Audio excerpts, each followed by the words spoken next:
교회 창립 15주년을 맞아서 교회는 무엇으로 사는가라는 대답의 설교가 오늘 마지막입니다. 오늘의 주제는 삶입니다. 하나님 우리 인간을 창조하시고 주신 선물 가운데 가장 중요하고 또 가장 우리에게 주신 큰 선물은 자유라는 선물입니다. 성경을 읽어보시면 자유라는 단어가 정말 많이 나옵니다. 흔히 우리는 이것을 자유의지라고도 부릅니다. 우리가 자유가 있다는 건 뭘 선택할 수 있다는 걸 말하고요. 그리고 선택할 수 있는 권리가 주어졌다는 걸 의미합니다. 그래서 다른 말로 하면 우리에게 무엇인가 선택할 수 있는 자유가 있다는 건 우리가 선택에 대해서 책임과 의무를 져야 한다는 말이기도 합니다. 여러분, 하나님이 아담과 하와를 창조하시고 모든 것을 다 허락하셨습니다. 자유를 주셨습니다. 그런데 그 자유를 주신 마지막에 한 가지를 금지하셨습니다. 여러분, 창세기 2장 15절과 17절에 보면 이렇게 하나님 말합니다. 주 하나님이 사람을 데려다가 에덴 동산에 두시고 그곳을 맡아서 돌보게 하셨다.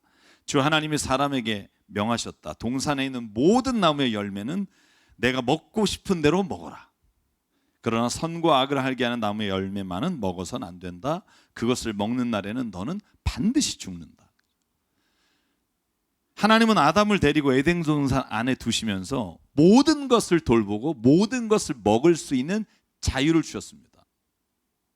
그런데 동시에 먹지 못하는 한 가지의 금지를 두셨다는 걸 잊지 말아야 합니다.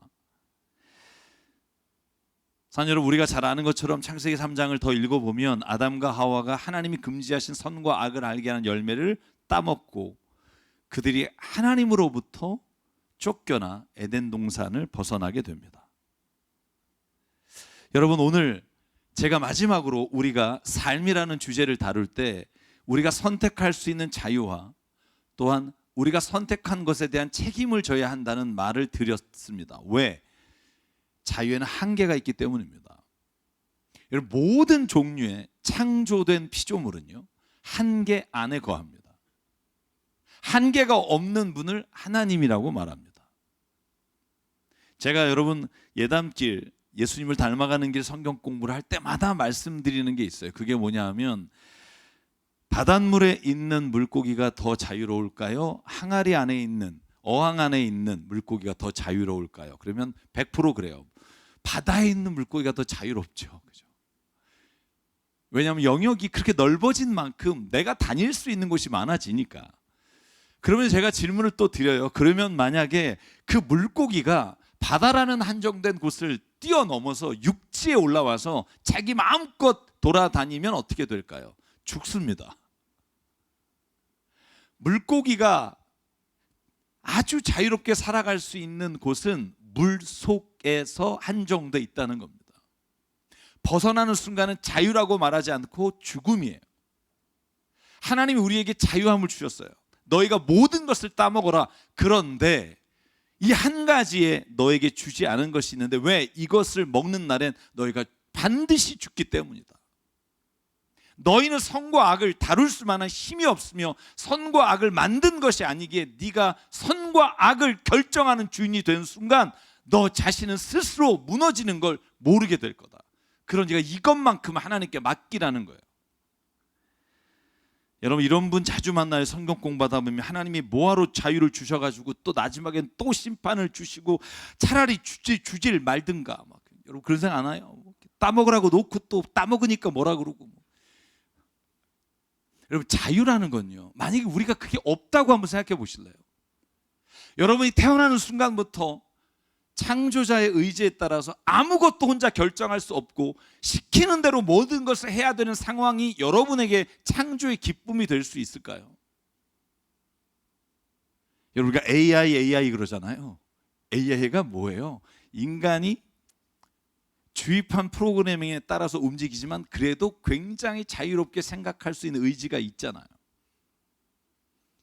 여러분, 예전에 만든 컴퓨터는 뭐예요? 그냥 우리가 입력하면 입력한 대로 아웃풋이 결과가 나오는 거지만 AI는 수많은 데이터, 빅데이터를 통해서 변수를 생각하고 모든 걸 고려해서 자기가 작업할 수 있는 걸 우리가 AI라고 말해요. 그런데 한계가 있어요. 그 모든 주어진 것은 한계가 있다는 거예요. 그런데 자유가 없다면 여러분, 우리에게 이 주어진 삶이 행복이라는 걸 맛볼 수 있을까요? 불가능하다고 생각해요. 여러분 한번 생각해 볼까요? 자유를 주신 게 문제일까요? 자유로 죄를 짓는 게 문제일까요? 여러분, 비근하고 아주 쉬운 예를 좋아하시니까 정말 친한 친구가 있는데 내가 만약에 칼을 하나 샀어요. 주방에서 너무 잘 들어. 칼도 너무 잘 들고 요리도 잘 돼. 그래서 선물을 했어요. 그런데 앞불사 그 칼로 친구가 사람을 죽였어요. 그리고는 법원이 판결을 내려요.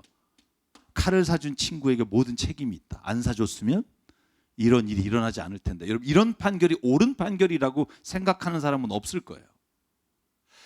성경에요, 사도 바울이 쓴 모든 서신서에 나오는 말이 하나님이 너에게 자유함을 주셨다는 거예요. 왜? 그 자유함으로 네가 마음껏 누리며 너의 삶에서 풍요로움을 체험하고 살라고 주셨다는 거예요. 그런데 그 자유로 너가 하지 말아야 될 것, 죄의 본능과 욕심을 따라 네 스스로가 죽어가는 것을 너가 알지 못하는 자리까지 가는 것을 하나님께서 너무나 우리를 걱정하셔서 제한을 두신 거예요. 사랑하는 여러분, 교회도 우리 공동체도 선택할 자유의지를 주셨습니다. 뭘 하고 교회가 가야 될지를 우리에게 맡기셨어요. 그런데 하나님은 우리에게 어떻게 결정하는 것이 좋은 것인지를 말씀을 통해 계속해서 알려주셨습니다. 그러므로 사랑하는 성도 여러분, 교회는 무엇으로 삽니까? 교회는요, 우리가 지금까지 말한 주의 말씀으로 삽니다. 주님께 우리의 모든 것을 찬양과 경배함으로 삽니다. 우리가 기도함으로 하나님의 뜻을 받아들여 그 뜻을 따라 삽니다. 근데 가장 중요한 것, 그 모든 우리에게 주어지신 것을 삶으로 살아내는 은혜가 우리에게 있어야 합니다.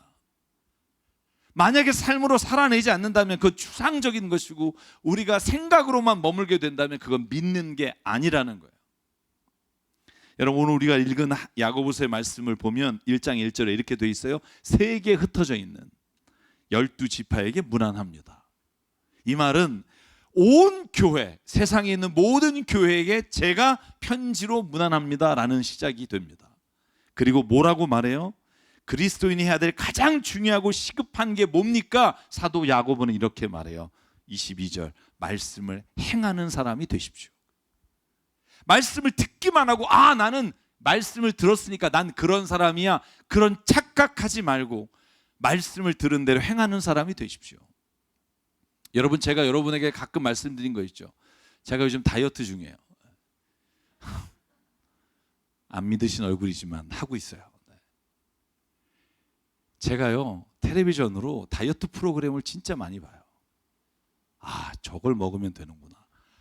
그렇지, 하루에 10kg 뛰면 진짜 2달 만에 몇 킬로 빠지는구나. 이게 여러분 한 열흘 정도 계속 보잖아요. 내가 운동하는 것 같아. 막 빠지는 것 같아. 그러면서 콜라 먹고 텔레비전 보면서 과자 먹고 더 쪄요. 여러분, 마치 야고보서 사도가 말씀하는 게 뭐냐 하면 우리가 착각할 때가 있다는 거예요. 설교를 듣고 찬양을 하고 기도하니까 내가 그렇게 살고 있는 것 같아. 전혀 아닌데. 오늘 사도 야고보가 우리에게 뭐라고 지적하냐 하면 너를 속이는 자가 될 거다.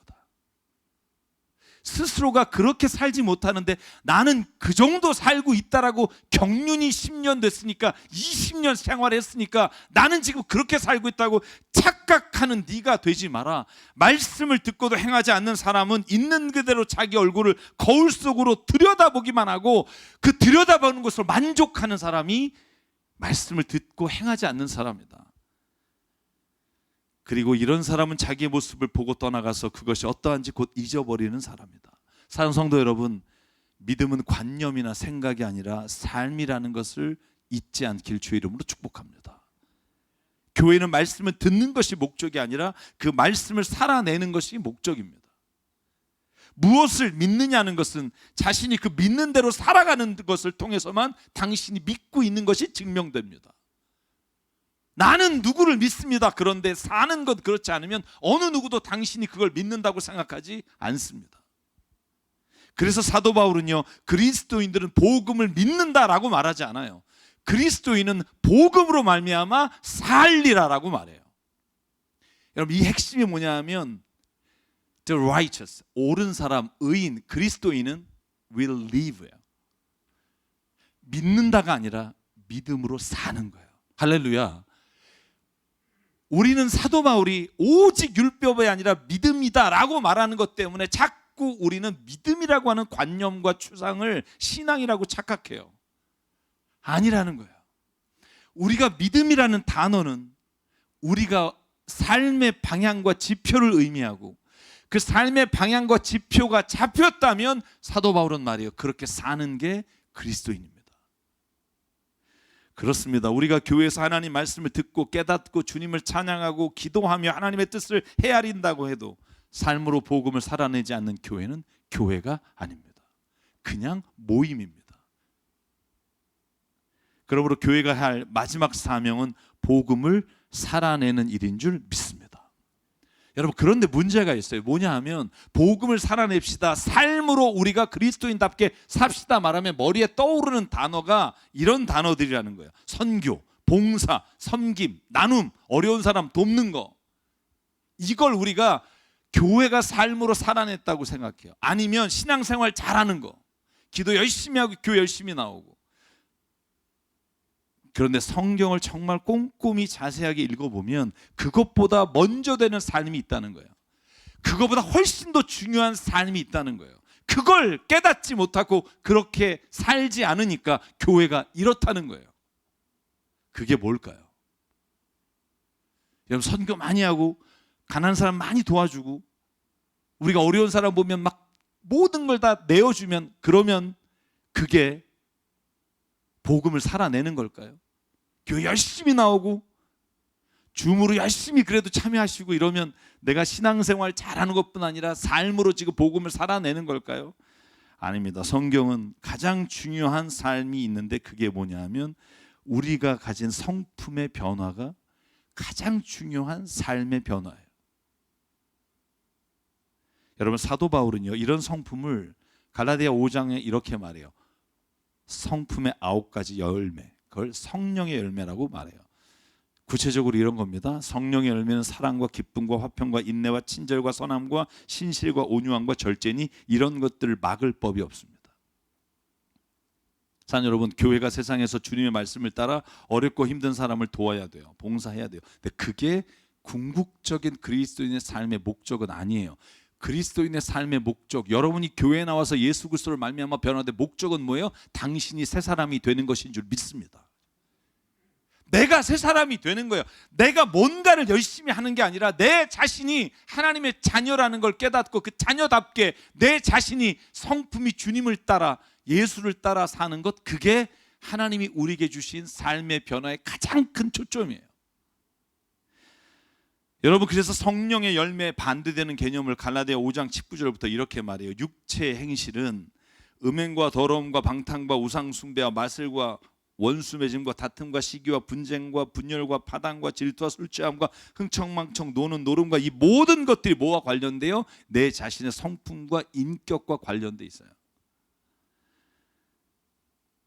여러분, 그래서 바울이 쓴 갈라디아서에 보면 하나님이 주신 자유를 어떻게 써야 되는지에 대한 목록이 나와요. 자, 1절 볼게요. 그리스도께서 우리를 해방시켜 주셔서 자유를 누리게 하셨습니다. 할렐루야. 여러분, 자유한 자예요. 두려워서 우리가 무엇을 안 하는 게 아니라 자유함으로 우리가 해야 될 것이 있어요. 그게 뭐냐 하면 13절. 하나님께서는 여러분을 부르셔서 자유를 누리게 하셨습니다. 그러나 여러분은 그 자유를 육체의 욕망을 만족시키는 구실로 삼지 말고 사랑으로 더욱 섬기십시오. 내 이웃을 내 몸과 같이 사랑하라 하신 말씀 속에 이 모든 말이 다 들어있습니다. 여러분, 제가 여쭤볼게요. 이웃을 사랑하는 가장 좋은 방법은 여러분이 그 사람이 힘들 때 먹을 거 갖다 주는 거? 힘들 때 도와주는 거? 아니요. 여러분이 그들을 대할 때 주님의 성품과 인격으로 대하는 거예요. 아무리 여러분이 누군가를 도와준다 해도 그 마음 속에 교만한 마음과 아유, 내가 교회에서 하라니까 한다. 이거 먹어. 여러분, 돕는 게 아니라 그건 오히려 사람으로 하여금 더 더 절망에 빠지게 해요. 사랑과 희락과 화평과 오래 참음과 자비와 양성과 충성과 온유와 절제, 이 모든 성품은 우리 그리스도인 예수 그리스도로 말미암아 구원받은 자가 향해서 달려가야 될 하나님이 우리에게 명령하신 우리의 성품의 방향이에요. 사님, 이찬수 목사님이 쓰신 책 가운데 삶으로 증명하라라는 책이 있어요. 제가 이 책을 읽으면서 은혜를 정말 많이 받았어요. 삶으로 증명하라. 그래서 어떻게 사는 게 증명하는 삶일까라고 읽어봤더니 그 성경의 말씀이 뭐냐면 갈라디아서 5장 22절 23절이에요. 사랑과 희락과 화평과 오래 참음과 자비와 양성과 충성과 온유와 절제. 그렇게 성품이 변하는 게 삶으로 내가 그리스도인 것을 증명하는 거예요. 왜 이찬수 목사님이 삶으로 증명해야 될 것이 신앙생활이나 선한 일이 아니라 성품의 변화라고 말할까요? 기억하십시오. 진정한 성품의 변화가 없이 맺은 열매 혹은 눈에 보이는 행위는 거짓과 위선으로 나갈 확률이 크다는 거예요. 바리새파와 율법학자들은 선한 일을 많이 했어요. 그런데 그들은 진정한 성품과 인격이 예수를 닮아가는 것이 없이 그들이 행하는 것으로 인해 본인이 변화되었다고 착각했어요. 그러니까 뭐가 돼요? 위선이 돼요. 우리가 삶으로 증명해야 될 것은요, 우리가 얼마나 교회를 열심히 다녔느냐, 얼마나 선한 일을 많이 했느냐, 얼마나 전도를 많이 했느냐가 아니라 내가 예수를 그리스도로 믿고 십자가에 나의 모든 죄를 위해 돌아가신 예수님을 믿는 순간 내가 어떤 사람이 되었느냐에 초점이 있기를 주의 이름으로 축복합니다. 그게 거듭남이라는 거예요. 그게 새 사람이 됐다는 거예요. 그게 내가 진짜 변화되었다는 말의 핵심이에요. 친절하지 않던 자가, 남에게 무관심했던 자가 어느 날 예수 그리스도로 말미암아 누군가 어려운 삶을 봤을 때 그 안에 하나님의 주시는 마음으로 내가 정말로 하나님 저 사람에게 무엇인가 도움이 되기를 원합니다. 이게 변화예요. 돈 몇 푼을 주는 건 변화가 아니에요. 왜냐하면 그건 누구나 할 수 있어요. 성령의 도우심 없이도 할 수 있어요. 선한 일은 할 수 있어요. 그러나 그 마음에 성령께서 주시는 변화를, 내가 새 사람이 되는 변화는 성령 안에서 이루어주시는 하나님의 놀라우신 역사라는 걸 잊지 않길 바랍니다. 그래서 여러분, 제가 목요일 저녁에 기도회 때 설교한 본문이 골로새 3장이에요. 거기에 우리 교회 이름이 나와요. 새 사람을 입으십시오. 우리 교회가 왜 이렇게 이름 졌냐고, 무슨 교도소 갱생위원회 같다고 뭐 이런 얘기 하시는 분이 있는데, 여기서 나오는 새 사람은요, 멤버가 계속 새 사람으로 바뀌자는 게 아니에요. 제발 좀 멤버 좀 바꾸지 맙시다 한번. 새로운 존재가 된다는 거예요. 이걸 폴 틸리라는 신학자는 new being이라는 말을 써요. new being. 내가 새로운 존재가 되는 거. 이전에 내가 가졌던 생각들이 아니라 새로운 존재로 거듭나는 거. 여러분, 제가 다 읽지 않겠지만 이렇게 되어 있습니다. 이 세 사람은 자기를 창조하신 분의 형상을 따라 끊임없이 새로워지는 거. 이게 새 사람이에요. 이게 거듭난 사람이에요. 12절, 그러므로 여러분은 하나님의 택하심을 입은 사랑받은 거룩한 사람답게 동정심과 친절함과 겸손함과 온유함과 오래 참음을 옷 입으십시오. 내가 하고 싶은 것만 하는 게 아니라 진짜 예수 그리스도께서 이 땅에 오셔서 긍휼한 마음으로 가난하고 힘들고 병든 자를 위해 그들의 마음을 위로하시고 그들과 함께 하신 것처럼 용납하십시오. 14절, 이 모든 것 위에 사랑을 더하십시오. 여러분, 여기서 사도 바울이 새 사람이 되었다라고 하는 기준을 성품에 두고 있다는 걸 잊지 마십시오. 여러분의 가족과 여러분의 직장 동료가 당신이 정말 그리스도인인가를 구분하는 게, 그걸 알아차리는 게, 여러분이 교회를 열심히 다니고 선한 일을 많이 한다고 그래서 여러분의 가족과 직장 동료가 와, 저 사람 그리스도인이다라고 말하지 않아요. 그들은 당신이 얼마나 변화된 사람인지를 봐요. 그리고 그 변화된 사람인지를 보고 교회라는 것, 하나님 주의 말씀을 판단하게 돼요. 여러분, 그래서 오늘 저희가 읽은 야고보서에 말씀을 듣기만 하는 자가 되지 말고 행하는 자가 되십시오라고 한 첫 번째 목록이 뭔지 아세요? 성품이에요. 야고보서 1장 19절, 사랑하는 형제자매 여러분, 여러분은 이것을 알아두십시오. 누구든지 듣기는 빨리하고 말하기는 더디하고 노하기도 더디하십시오. 노하기도 더디하십시오. 노하는 사람은 하나님의 의를 이루지 못합니다. 26절, 누가 스스로 경건하다고 생각하면서 혀를 다스리지 않고 자기 마음을 속이면 이 사람의 신앙은 헛된 것입니다. 내가 하고 싶은 말 다 해놓고 내가 정말로 그냥 다듬어지지 않은 성품을 그대로 다 노출해 놓고 그리고 나서 야 미안해 내가 뒤끝은 없어 그냥 여러분 그런다고 사람들이 이 사람은 뒤끝은 없다 이렇게 감탄할까요? 근데 재수없어 너 다시는 얘기 안 한다. 여러분 신앙인이 왜 신앙인입니까? 새 사람이 되었기 때문에. 예수 그리스도께서 우리에게 믿음을 주시고 우리로 하여금 이 세상을 살아가게 하시고 교회 공동체를 주셨습니다. 왜? 우리가 성품의 변화를 통해 예수 그리스도를 살아내기를 원하시기 때문에. 여러분 오늘 한번 이 시간에 저와 여러분의 마음속에 내가 변해야 될 성품이 무엇인가를 주님 앞에 내놓기를 주의 이름으로 축복합니다.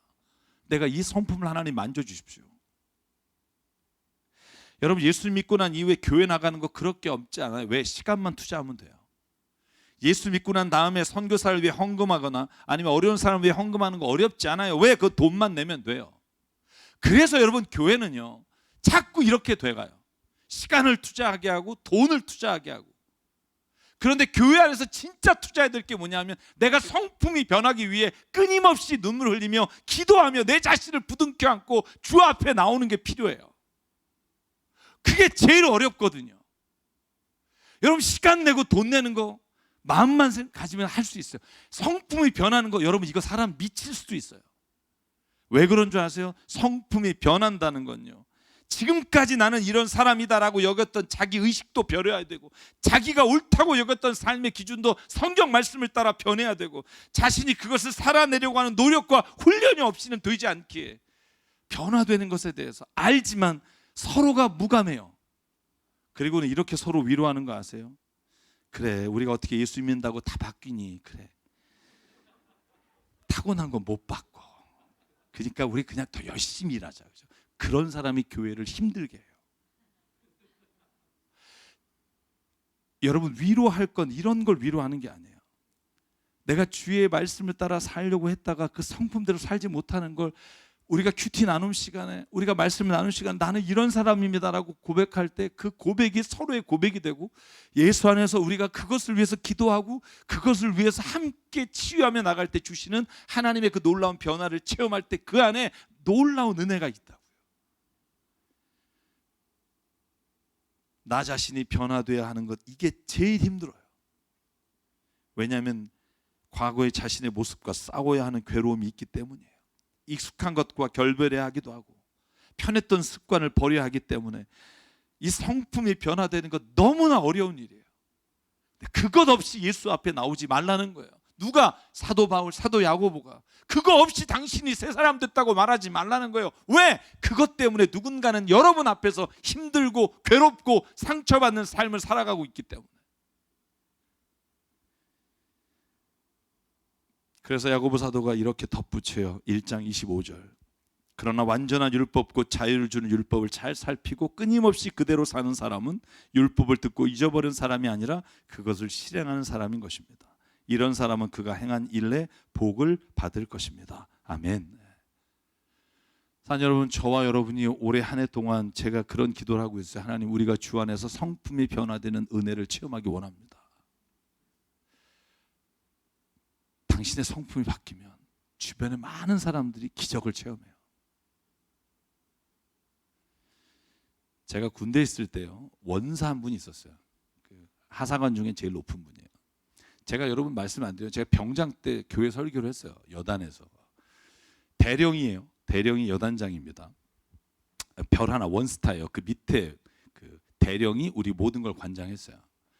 그래서 제가 설교를 할 때 그 스타가 원스타가 교회를 다니면 그 밑에 모든 분들은 다 교회를 나와요. 근데 대령님이 교회를 나오셨는데 불교 신자였어요. 그러니까 그분은요, 이제 원스타가 오시니까 제가 병장 때 왜 그랬냐면 그 저희 교회 설교하시는 목사님이 일단 제대하시고 그다음 후임자가 안 왔는데 너 전도사였지? 제가 대학 졸업하고 왔기 때문에. 그래서 마지막 설교를 하는데 여러분 원스타 앞에서 설교해 보신 적 있어요, 병장이?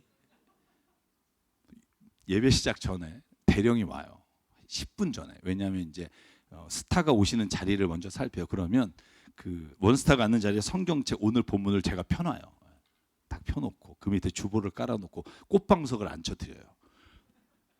대령이 그걸 검사해요. 그리고는 와가지고 쭉 손가락으로 한 번씩 훑어요. 먼지가 있나 없나. 그래갖고 저한테 그래요. 설교 전에 딱 먼지가 나오면 야 이 새끼야 너 뭐하냐 교회에서 나 설교해야 되는데 좀 이따가 야 이 새끼야 좀 청소 좀 하고 이러면 제 설교할 때 여러분 그 마음이 어떤지 아십니까? 그러니까 그런 예배를 드리는데 원사 한 분이요 교회를 안 다니셨는데 교회 그렇게 나오다가 예수님을 진짜 만나게 된 것 같아요. 그분이 제일 고민하는 게 뭐냐면 내가 교회에서 이게 은혜를 받았는데 밑에 내려가서 그 병사들한테 쌍욕하는 거 이게 습관이신 분이에요. 욕이 없으면 명령을 못 내리는 분인데 그걸 고민을 하신 적이 있어요. 저한테 와 제가 얼마 제대로 안 남겨두고 마지막 설교였나 그때 야 이제 저기 정기철 병장 그 내가 이제 어떻게 하는 게 좋겠니? 제가 그랬어요. 욕을 좀 빼십시오. 야마 짜샤 이런 말을 안 들으면 말이 안 되는 분인데 욕을 좀 빼십시오. 그랬더니 자기가 다른 건 다 하겠는데 그건 좀 어려울 것 같다고. 왜냐하면 내가 나 같지가 않다는 거예요. 여러분 그거 아세요? 내가 평소에 하던 말투를 안 하면 내가 내 같지가 않아서 다른 사람이 뭐라고 안 해도 내가 그냥 쑥스러운 거예요. 그냥 누가 뭐라고 안 해도 내가 이렇게 말하는 게 되게 창피한 거예요. 여러분 그런데요. 제가 그분과 이야기 나누면서 무슨 생각을 했냐 하면 그걸 이겨내지 못하면 우리는 계속 신앙의 문턱을 왔다 갔다 하다가 하나님에게 온전히 하나가 되는 그 문턱을 넘는 신앙을 가지 못하고 신앙생활을 하게 된다는 거예요.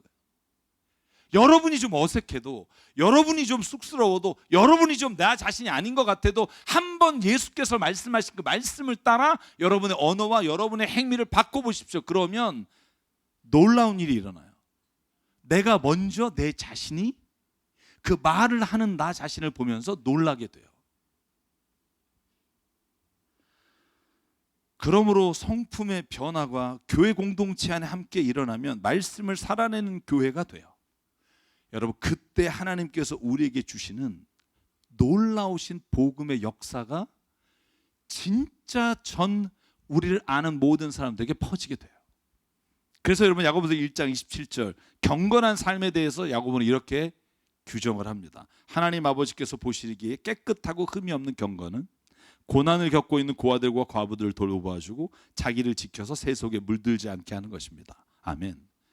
성품이 변화되고 우리가 정말 하나님 안에서 그런 마음을 가진 상태로 우리가 고아와 과부를 돌보고 세속에 물들지 않는 마음을 가지고 살아갈 때 그게 진짜 선한 일이라는 거예요. 선한 일은 그러므로 성품의 변화 없이 행위로 하는 것만을 말하지 않아요. 그러므로 사랑하는 성도 여러분, 저와 여러분의 삶에 저 사람은 신앙이 좋다라고 말할 때 그 기준은 저 사람이 하는 종교적인 행위가 아니라 그 사람이 구체적인 삶 속에서 무엇을 행하는지를 바라보는 은혜가 있기를 주의 이름으로 축복합니다. 당신이 그리스도인입니까? 당신이 예수님을 믿습니까? 하나님을 믿습니까? 그러면 당신은 고아 과부를 돌보고 세속에 물들지 않는 삶을 살아야 당신은 그리스도인입니다. 여러분 이찬소 목사님이 쓰신 앞서 말씀드린 삶으로 증명한다는 책에서 이런 말이 있어요. 제가 이 말이 저에게 가장 와닿는 말이었어요. 왜? 저는 성령의 9가지 열매를 못 지키고 사니까. 이렇게 쓰셨더라고요. 당신이 완벽하지 못하다면 완벽할 수 없다면 정직이라도 해라. 꽂혔어요. 우리는 완벽하지 못해요. 성품도 마찬가지예요. 예수님을 온전히 닮지 못해요. 우리가 온전히 이웃을 내 몸과 같이 사랑할 수 없어요. 그러면 정직하면 돼요.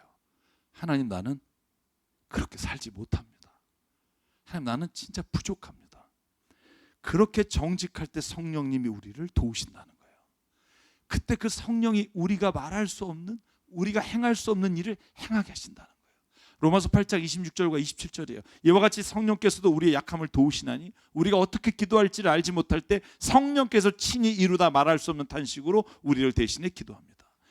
사람의 마음을 꿰뚫어 보신 하나님께서 성령의 생각이 어떠한지를 아십니다. 성령께서 하나님의 뜻을 따라 성도를 대신하여 간구하시기 때문입니다. 아멘. 사랑하는 여러분, 저와 여러분이 이제 이거 하지 맙시다. 척하지 맙시다. 성품이 변한 척, 잘 믿고 있는 척, 성령 충만한 척 하지 말고 있는 그대로 정직하게 주님 앞에 또 우리가 서로 말할 때 하나님이 우리의 그 입술의 고백을 들으시고 우리를 온전히 주의 성품과 주님의 말씀을 따라 사는 은혜를 부어주실 줄 믿습니다. 그게 교회입니다. 저희 교회가 돕는 30여 개 단체에 우리가 헌금을 보내고 물질을 보내고 그렇다고 해서 우리 교회가 변화된 게 아니에요. 그것이 우리의 진짜 자랑이 되면 안 돼요.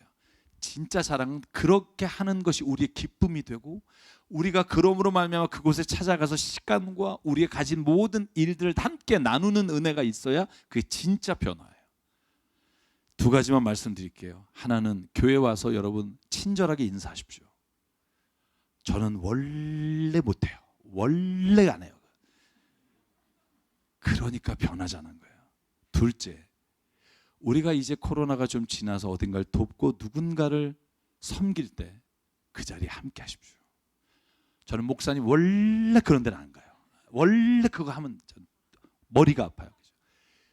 그러니까 주의 말씀으로 행해 볼 때, 살아낼 때 하나님이 그 안에 역사하시는 은혜가 있는 줄 믿습니다. 그래서 우리 이 고백을 한번 찬양으로 드리고 싶어요. 내 모습 이대로. 나 하나님 이런 모습입니다. 그런데 주님, 내 연약함을 아시는 주님, 내 발걸음을 주님이 인도해 주십시오. 내가 정말 혼자 힘으로 너무 어려운데 주님 나와 동행해 주시면 내가 할 수 있을 것 같습니다.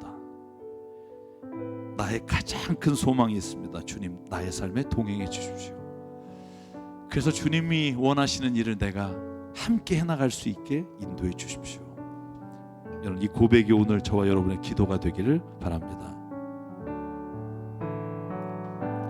내 모습 이대로 사랑하시네. 연약함 그대로 사랑하시네. 나의 모든 발걸음 주가 하시나니 날 인도하소서. 아멘. 내 모습 이대로 사랑하시네. 연약함 그대로 사랑하시네. 나의 모든 발걸음 주가 하시나니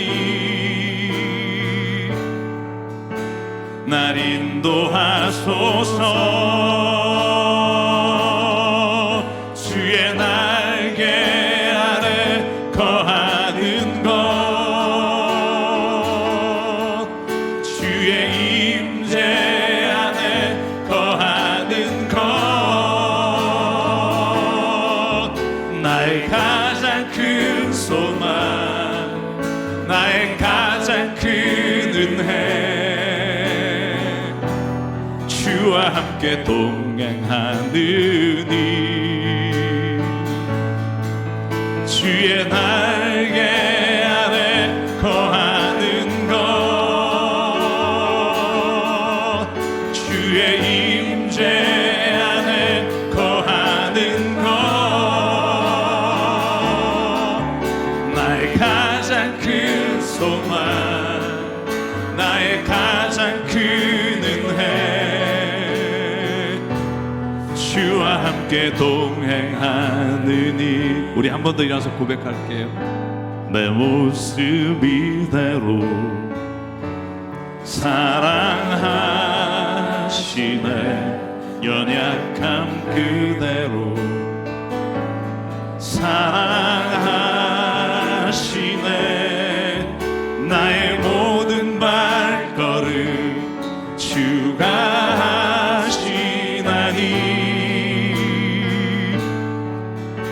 날 날 인도하소서. 내 모습 이대로 사랑하시네. 연약함 그대로 사랑하시네. 나의 모든 말걸음 주가 하시나니 날 인도하소서. 주의 날개 아래 거하는 것, 주의 임재 안에 거하는 것, 나의 가장 큰 소망, 나의 가장 큰 은혜, 주와 함께 동행하느니 주의 날개 아래 거하는 것, 아멘. 주의 임재 안에 거하는 것, 나의 가장 큰 소망, 나의 가장 큰 은혜, 주와 함께 동행하느니. 우리 함께 기도하실 때, 하나님, 내가 삶으로 복음을 살아내길 원합니다. 그 무엇보다 하나님, 내 성품이 주의 만지심을 따라 내 예전의 모습이 아니라 새롭게 되기를 원합니다. 내가 말하는 것과 내 모든 생각과 내 마음에 있는 모든 것들이 예수 그리스도로 말미암아, 성령으로 말미암아 하나님 변화되는 은혜를 체험하길 원합니다. 주님, 그럼에도 불구하고 내 자신은 원하지만 내 자신이 그렇게 살아낼 수 없는 내 마음이 가지고 있는 한계를 아시는 주님, 이 모습 그대로 주께 갑니다. 그럼에도 나를 사랑하시는 주님이 오늘 나를 변화시켜 주십시오. 오늘 말씀을 기억하며 이 시간 주님 앞에 결단하며 우리가 함께 기도하겠습니다. 상관의 하나님, 감사합니다. 오늘도 하나님 주님 앞에 나와 아버지와 기도하며 주님 앞에 간구하오니 나를 변화시켜 주시옵소서. 아버지 안에 나를 주님의 은혜 안에, 주의 말씀 안에 변화시켜 주시옵소서. 내가 말하는 것과 분내는 것과 내 모든 성품 예수님을 따라가기를 원합니다. 아버지 하나님, 내 힘으로 할 수 없는 것 너무나 잘 알기에 주의 성령께 간구하오니 아버지가 나를 붙잡아주시고, 아버지가 나를 붙잡아주시고, 나를 대신하여 주시고, 하나님, 아버지가 오늘도 나를 바라고 계시고, 아버지 오늘 나에게 원하시는 삶의 길을 걸어가게 도와주시옵소서. 아버지 하나님, 온전히 기도합니다. 주님이 시간 우리 안에 도와주시고 우리 안에 성령 가운데 임하옵소서. 우리를 이끌어주시고 만져주시옵소서. 하나님 원하시고 하나님 바라시는 성품으로 하나님, 아버지 아버지 하나님, 영원한 그럴 때마다 나를 막아주시고 하나님, 아버지 앞에 주여 그 마음을 더해주시고 아버지 하나님의 마음과 하나님의 성품을 따라 도와주시옵소서. 아멘.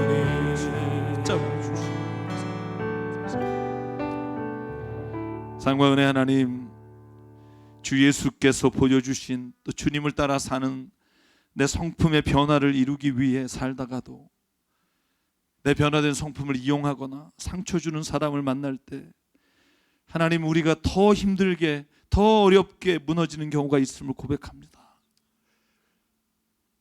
하나님, 그것도 이겨낼 수 있는 믿음을 주시옵소서.